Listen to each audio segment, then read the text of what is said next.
Good morning, everyone. I'd like to thank Thor and the wonderful team at the Oslo Freedom Forum for bringing together such an amazing lineup of speakers, including the ones that I am truly honored to present today. But first, I'd like to thank Simon Powers for his beautiful music.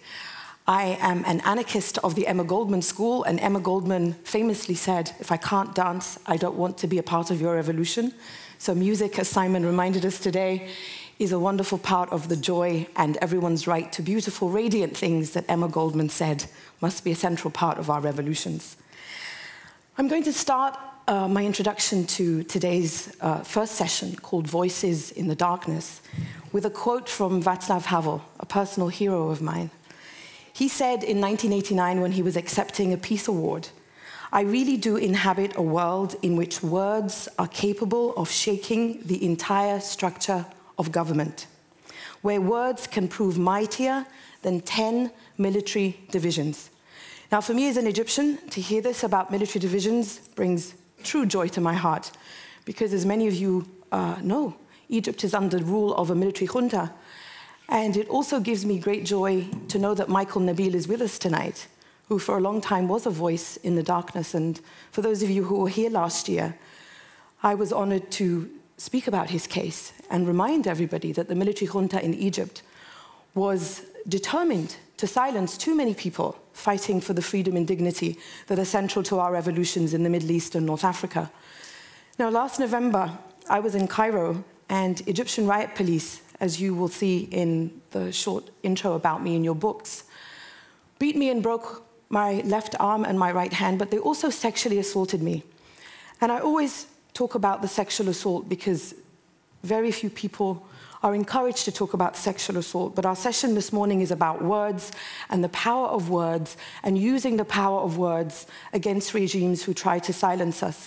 And each and every single one of our speakers today represent the importance of the power of words and are heroes to me because of their struggle to get the word out. While I was being beaten, my phone dropped to the ground and I lost it. And if anyone here follows me on Twitter, you will know that I live on Twitter. I'm a Twitterholic. And those 140 characters on Twitter really are and can be powerful. Because when I lost that phone, and for the first 3 hours of my 12-hour detention, I felt completely lost. Nobody knew where I was, and I didn't know if I would get out. Until an activist came into the Interior Ministry with a smartphone, and when no one was paying attention, he got me onto Twitter, and I was able to tweet, "Beaten, arrested, Interior Ministry." And the power of those words, through the power of Twitter, through the power of the global community that pays attention to what is happening across the world, was one of the many things that helped to get me out. I've been a writer for about 20 years now, and for me, the power of words is not to give voice to anybody. I speak only for myself. But the power of words is to amplify the voices of those who do not have a stage like this. When I was detained, I understood that I had levels of privilege that cushioned me against the worst abuses of the military junta in Egypt and of the regimes that we're fighting against in the Middle East and North Africa.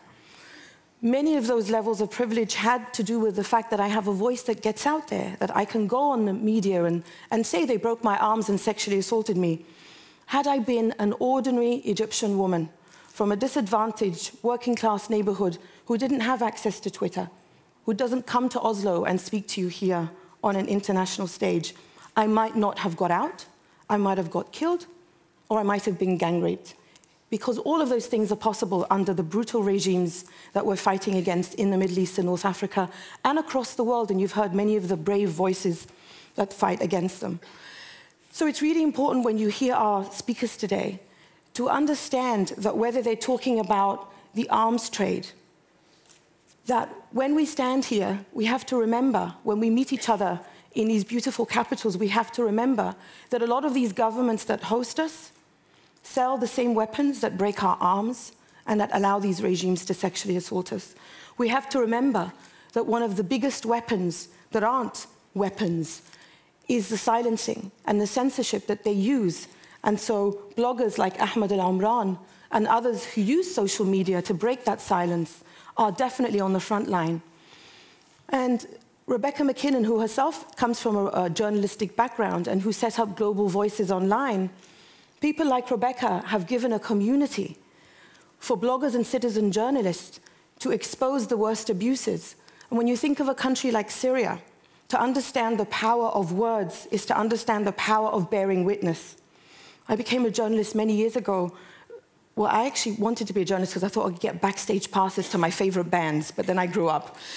And journalism for me became the best way that I could fight the Mubarak regime and its human rights violations, but also to highlight women's rights violations. You heard yesterday I wrote this essay that has driven a lot of people crazy, and I'm very happy that it has. Because when you're fighting against a regime and when you're fighting against misogyny, you need platforms like Global Voices Online. And you will hear from an Ecuadorian journalist, Nicolas Perez, who was fined $42 million, or he was demanded to, he was ordered to pay $42 million and to spend 3 years in jail with several of his colleagues on the newspaper where he worked, because he wrote an opinion piece. How powerful is the word if a regime fights a newspaper by sentencing to jail editors and columnists in a newspaper and executives of that newspaper and asking them to pay $42 million.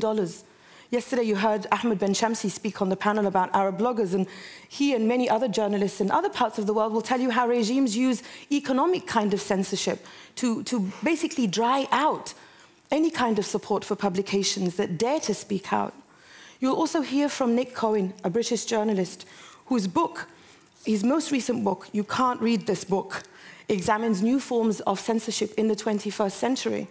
When we talk about Twitter and we talk about the incredible activists, again, that you saw on the panel yesterday and others, when you hear someone like Mariam al-Khawaja, who travels the world fighting for the Bahraini revolution, but also speaks so powerfully about her own family, as soon as she appears on Twitter, this whole army, a cyber army of trolls, begin to attack her.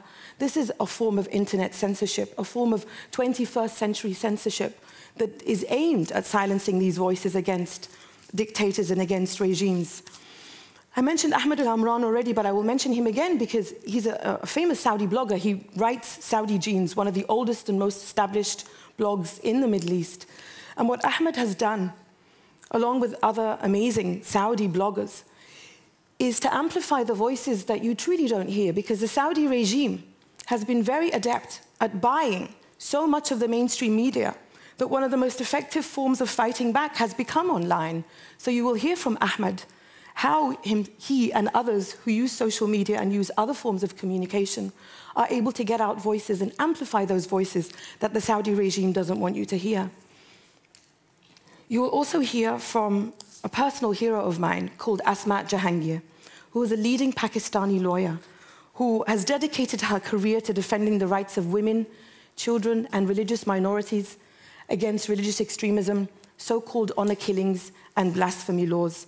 Now, Asma and her sister Hina are personal heroes of mine because they come from a country where you often just hear about the military and the religious extremists, and you rarely hear about the incredibly brave voices that for years have been fighting to create a space for alternative voices, to create a space for alternative voices that end up becoming the revolutionaries, that then end up sitting on the stage here.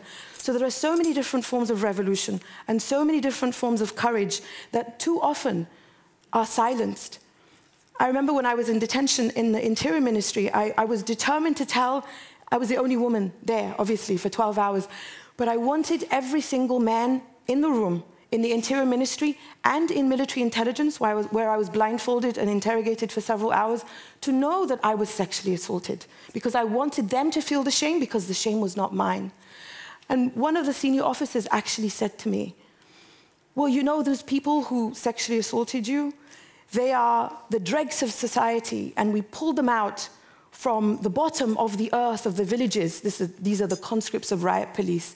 And we scrubbed them clean, and we opened up this tiny door in their mind. And I ended up defending the men who beat me, broke my arms, and sexually assaulted me by telling him, this is exactly why we're having a revolution, because nobody should be living in the dregs, and no one should be scrubbed clean and have a door open in their minds. So all the people that you will hear today, remember that they are the ones who speak back And they are the ones who give that platform and amplify those voices to speak back to those who think that we are allied somehow because of our elitism, because of our cushions of privilege, and forget those who don't have. And it's those who don't have who need to be amplified the most. And talking about people to honor, I'm going to wrap up by reminding you that today is the first Václav Havel Awards for Creative Dissent. And I love that title, Creative Dissent, because again, it reminds me of Emma Goldman, because creativity and beauty are central parts of our revolutions, because without them, there's no point. We need hope, optimism, and beauty. And 3 amazing people will be honored in a ceremony this afternoon at 4 o'clock, right here. It's open to the public, it's free. Among them is the amazing Mona Eltahawy, who you saw, who so moved us yesterday with her talk on situation of Saudi women. So it's Mona Eltahawy, the Chinese artist and dissident, Ai Weiwei, and another personal hero of mine, Aung San Suu Kyi, the Burmese long-time opposition leader, the lady, as she is known. So listen to the stories today, hear the voices that they amplify, and understand the power of words, because it is those words, as Václav Havel said, that move military divisions. And myself and so many other people fighting against the military junta in Egypt or fighting against any other regimes, we are determined to use our words until every single one of those regimes end, and we have that beauty and the right to radiant and wonderful things, and we are able to dance whenever and wherever we want. Thank you very much.